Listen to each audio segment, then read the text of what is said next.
In a letter penned from his prison cell, Ninja Man said that Nita Robertson passing has left him heartbroken. In December of last year, we were scheduled for a hearing. 2 weeks before the hearing, I was surprised to find out she had fallen ill. Next, she was gone.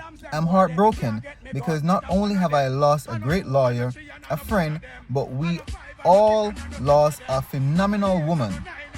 A woman whose legacy will continue to live in those who were inspired by her greatness, Ninja Man wrote. Nita Robertson had intended to challenge the DJ's murder conviction. When me give to police, that me friend them never want out of eat. Carry go away, my friend them say that I delete. Me now no use that so me don't give to police because they don't have no shot when you give 16. Me a give that in any big top machine. You fuck and if you know that is 16.